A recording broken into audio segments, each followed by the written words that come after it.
15 तारखेला नाशिकमध्ये मतदान आहे, पण कन्फ्युजन खूप. एक मशीन असणार आहे, 4 मशीन असणार आहेत, मतदान कसं करायचंय? काळजी करू नका, लाईव्ह डेमो दाखवतोय.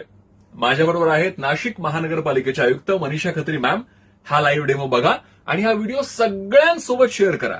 सगळ्यांचं कन्फ्युजन दूर झालं पाहिजे आणि मतदान 100% झालं पाहिजे. भूषण, आता जसं तुम्ही सांगितलं, हे आपले जे 2 मशीन्स आहे याच्यावर 4 रंगांचे वेगवेगळे मतपत्रिका आहे. पहिला जे आहे तो पांढरा, दुसरा गुलाबी, तिसरा पिवळा, चौथा नीला. असे टोटल 4 हे अ ब क ड ची जी कॅटेगरी आहे याच्यातून 4 मेंबर्स आपल्याला निवडायचे आहेत. आता ते मतदान प्रत्यक्षात कसं करायचे ते मी तुम्हाला एक डेमो म्हणून आज दाखवते. पहिला मतदान करायचे ते अ कॅटेगरीमध्ये करायचे. त्याच्यात हे जे कॅन्डिडेट्स आहे ह्याच्यापैकी कोणीही एक तुम्ही जे तुमचा असेल निवडण्याचा ठरलेला तो एक बटन दाबायचे. असा जर केला तर अशी रेड लाईट येईल आणि एक छोटी बीपची आवाज आली. आता परत मी इथे करून दाखवते दुसरी कॅटेगरीमध्ये ब मध्ये ही दुसरी छोटी बीप आली.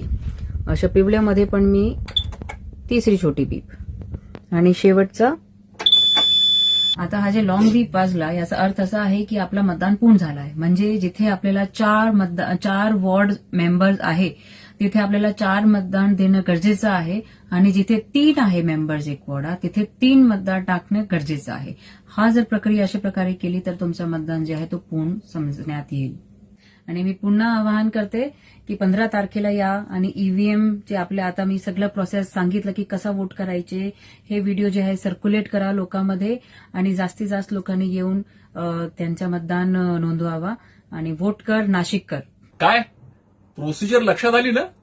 ही प्रोसिजर फॉलो करा. आणि आता माझ्या स्क्रीनवरती एक तुम्हाला क्यूआर कोड दिसेल.